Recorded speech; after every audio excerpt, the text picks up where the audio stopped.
Hey there, comic fans. Michael with Ground Zero here, giving you the weekly rundown of what's new and exciting in the world of comics. And the most exciting thing in the world of comics at the moment is that, hey, we've got comics. I'm filming this on Tuesday night rather than the normal Wednesday morning video that Dave does because we've got comics to sell on Wednesday morning. That's the first time in a few weeks that that's actually happened. We were a little worried that it wouldn't happen. In fact, we, for about 5 minutes, had posted on Facebook that we weren't going to have stuff because it was really looking like it was not going to actually arrive here. But at the 11th hour, they showed up. We got them all processed and out here on the shelf to sell tomorrow morning. Run down a few of the highlights, starting with DC. There's Batman. He's Batman. Moving on. There's Infinite Frontier, number 0. The obligatory every, 6 or 7 years DC special giving you a few pages each of a whole bunch of different characters detailing their new status quo and what that's going to look like for the next little while. In the grand tradition of Countdown to Infinite Crisis and New Frontier was the Darwin Cook story that was very good, but there's been a bunch of these over the years. I can't remember the names of them all, but it's got some cool, interesting stuff in it. A lot of new characters and new status quos showing up. We have Sensational Wonder Woman number 1. Did Wonder Woman need a second ongoing monthly title? We'll have to be the judge, but I kind of flipped through this and I'll put it this way. Viewers of the animated Harley Quinn TV show, which is amazing, check it out if you haven't, will be very pleased with this story. I'll leave it there. We have the first issue of the new Harley Quinn-less Suicide Squad. Can a Suicide Squad book survive without Harley Quinn? This is the big question on everybody's minds as they pick this book up. We'll just have to see. We have the first issue of Rom V's new take on Swamp Thing, introducing a brand new Guardian of the Green that we've never seen before. I am very excited about this one. I flipped through the interior art, looks amazing and very fitting for a Swamp Thing character. I'm excited to see what Rom V does with this. He's done some really cool stuff lately.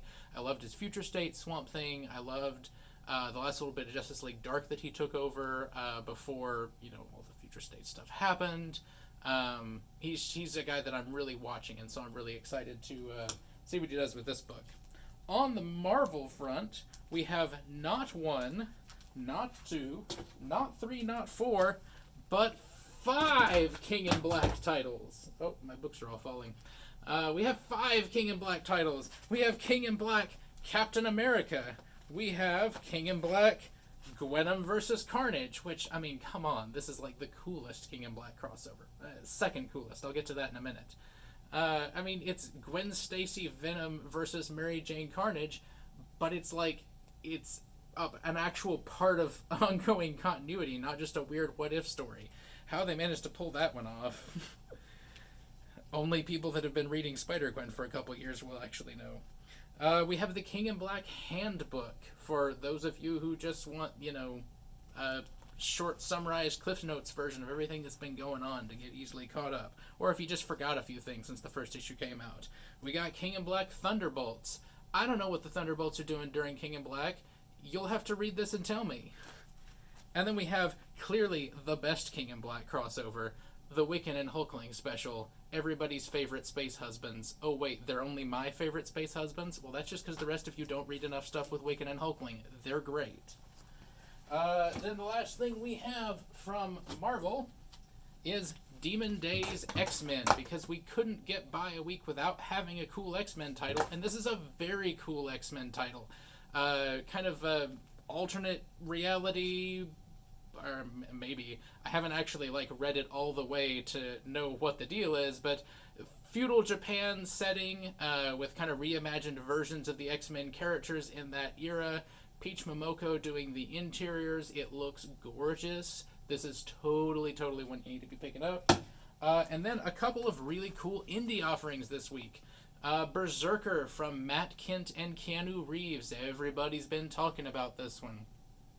Honestly, it just looks like an Eternal Warrior book, not set in the Valiant universe to me. But hey, it's Matt Kent writing more Eternal Warrior stuff. That's a good thing no matter how you slice it. And Keanu Reeves being involved is an interesting curiosity. We'll have to see, how it goes over the early issues, and the all-important question of will Hollywood pick it up, because we all know that's what really matters to comic books, as I roll my eyes. And then last but certainly not least, probably the book I am most excited about this week is Nocterra. I mean, come on. It's Scott Snyder and Tony Daniel. Like, that's some amazing creative talent doing an all-new IP for Image. And frankly, this really harkens back to, like, those early Image days. Okay, not so much the lack of feet and the pouches everywhere, but when there was some really cool ideas, I'm thinking more like Witchblade and, maybe some of the slightly more off Wildstorm stuff, Divine Right and, what was that one that David Finch did? Ascension? Some of the really cool looking stuff like that. The premise looks totally like Pitch Black meets Mad Max, and like those are two of my favorite movies. So like I'm all on board for this one. I love the way it looks. I'm super excited by the creative team.